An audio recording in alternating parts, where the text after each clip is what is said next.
Will Nigel Farage win when he stands to be MP in Clacton again? Only one person to ask: the nation's foremost expert on political public opinion, Sir John Curtice, the Professor of Politics at the University of Strathclyde. Morning, John. Good morning to you, Stig. My inexpert view is that he's obviously going to win. Is that right?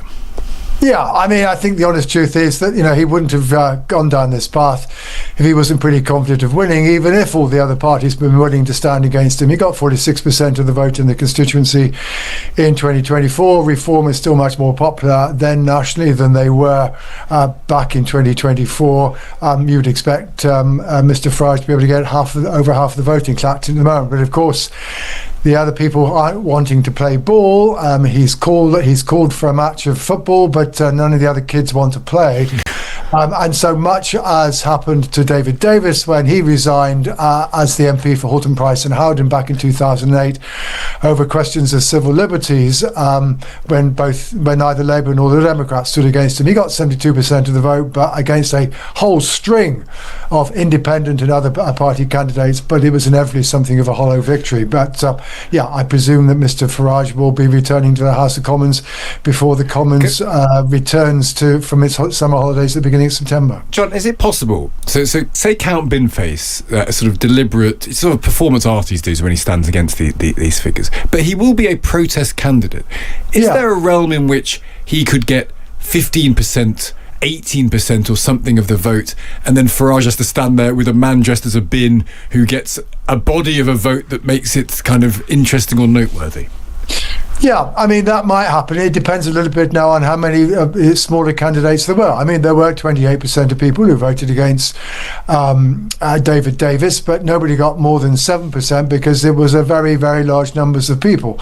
And it may well be, for example, we wait and see, a party Rejoin EU, which we don't usually hear a great deal about, whether or not they will say, well, this is our chance to stand against him and perhaps to get a decent share of the vote, because after all, Mr Farage is the art Brexiteer. Well, we'll have to wait and see. We can't rule out the possibility that at least there will be somebody who stands who at least is something of a credible alternative. But again, I think the truth is, in so doing, they would be providing Mr Farage with a bit of competition, but not necessarily threatening his future as the MP for Clacton. Do you know what struck us this morning? 1990s rather than very 2020s. Well, of course, in that instance, Martin Bell was standing against a Conservative, and it was Labour and the Democrats who essentially both agreed to stand out in favour at a time when the focus was very much on getting rid of a then Conservative government, and indeed a lot of voters did vote tactically against the Conservative government at that stage. The difficulty here, of course, is that getting Conservative and Labour to agree with each other on a candidate, very difficult to conceive of. Maybe Labour, the Greens and the Liberal Democrats, but even there at the moment the truth of course is that Labour are wanting not necessarily to give the Greens any more credibility, given that they're taking quite a lot of votes off them. Yeah, we are living in a world of fragmented politics, and in a sense the one thing that all the other parties could agree on is, well, let's not join in the game. Just finally, Farage wants to make this I think he wants to make this generally for the next general election, establishment versus the people, insurgent against the old tired way of doing things. Sure. Is that like to be an electorally popular thing to be doing? Well, it's certainly true. If you look at the support the Reform got in 2024, indeed still has currently, one of the characteristics of those people is indeed that they are pretty unhappy about the way in which Britain is being governed. They think it needs a great deal of improvement. So the idea that, as it were, we've been let down by the establishment parties, which is effectively we're talking about Conservative and Labour as the parties who've governed Britain for most of the time since 1945. That feeling is certainly there amongst Reform voters. But we also have to bear in mind they are also a very distinctive group of people in terms of their values. They're very socially conservative. They're the parts of Britain that are concerned about immigration, who are sceptical about equalities policies, etc. Now, that is a market that Nigel Farage has been able to exploit and gain popularity very, very well. But it is at the end of the day a limited niche market, which is one of the reasons why I think Reform have never managed to get much above 30% in the polls. And at the moment, yes, still ahead, but we have to remember, still only at about 26%. But I think the appeal he made yesterday certainly is one that will probably help him to galvanise his support amongst the section of the electorate that are already inclined to back him in the first place. John, great to speak to you. Thank you for joining us. That's John Curtice there, Professor of Politics at the University of Strathclyde. There is a new YouGov polling out today, which I think is interesting from the point of view that the base is clearly going to be very wound up by Nigel Farage. That's going to work very well for him. 43% of Britons oppose Nigel Farage holding a by-election, 24% support it. So one question which our listeners are wrestling with is, do you feel better about Nigel Farage after the last 24 hours or worse? Which seems to be a very reasonable question. Let's talk to Times Radio newsroom reporter Ollie Cole. Morning, Ollie. Morning. Either this by-election is the people versus the establishment, or it's Nigel Farage versus a man who professionally dresses up as a bin. Yes, it is a difficulty that a lot of people into the evening yesterday were discussing, that actually, have Reform actually prepared themselves for the fact that everyone else might not run. And the resounding thought was possibly not, because essentially, Nigel Farage is about to go to the people of Clacton and say he's taking on the establishment. The next guy along is going to be dressed as a bin, and it is a difficulty to say that you're taking on the establishment when the establishment that you say is not running. Now, there is a truth to the Reform message, which is trying to say, this is Nigel Farage, he's covered in sleaze X, Y, Z, and yet they won't stand by their word and run against him. And that's going to be their message for the next 6 to 8 weeks. However, the problem is, for Nigel Farage, is in this by-election, it's going to look like a bit of a farce for the next 6 to 8 weeks, because everyone's going to go to Clacton and find a man campaigning essentially against himself for his own seat. Could there be two by-elections here? Because one of the reasons he's done this is that if he lost the standards investigation, was suspended for 10 days in Parliament, there could have been a recall position which would have led to a by-election. That was the possibility of the punishment he was facing. He's now gone ahead of that by calling a by-election himself. The standards investigation is paused while that happens. Presuming he's re-elected, the standards investigation reopens again.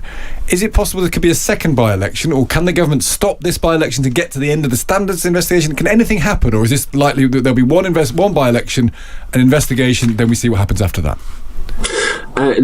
There's a reality that there's two. Basically, the thought among the actual top of political parties, there is a lot of discussion between backbench MPs as to whether, and that is, the thought within a lot of party teams that that's a bad idea. So what you're going to end up with is a by-election, possibly happening in the first couple of weeks of next month, that essentially pauses an investigation for a few weeks, and then the Standards Commissioner is going to carry that on. We understood yesterday morning, according to my colleagues at the Times, that Nigel Farage was going to be interviewed in the next couple of weeks by the Standards Commissioner. Now, yesterday, Nigel Farage said something interesting, which is that he said that once, or whether he's going to say, well, look, I'm doing one, and then there'll be another, and it'll be a drip. But there is going to be, at the end of all of this, if Nigel Farage returns to the House of Commons, an investigation, and is going to have to conclude in some way, and it will involve some sort of outcome. And there is a sanction that can't be put against Nigel Farage if he doesn't become an MP again, but all those investigations still happen. And essentially this whole problem is purely paused for a bit, and then is still awaiting Nigel Farage down the track. Can Reform pay for this by-election? So this is such a weird question, because basically nobody really knows, because I don't think there's any precedent for it at all. The Ministry of Local Government say no. There has to be obviously a view that elections are free and fair. The local council that Nigel Farage has spoken to haven't really commented yet and haven't really worked it out.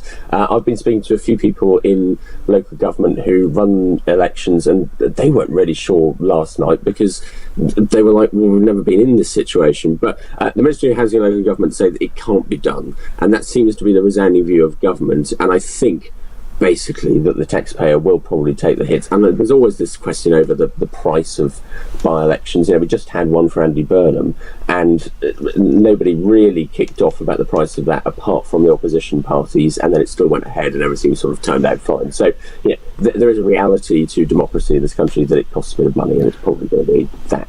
Just finally, how much of a persecution narrative does Reform want to run? Because from what I can tell, Farage mentioned the media several times in that speech. Jenrick went around yesterday, including a really quite astonishing moment on Sky News where he sort of went after a presenter. There's this sort of false notion of a daughter being hounded by virtue of a single picture being published in the Times of a property owned by Nigel Farage, and then Sky visiting said property and not speaking to the daughter. But that becomes a narrative here, is it? That they're all out to get me, and therefore we're the plucky underdogs.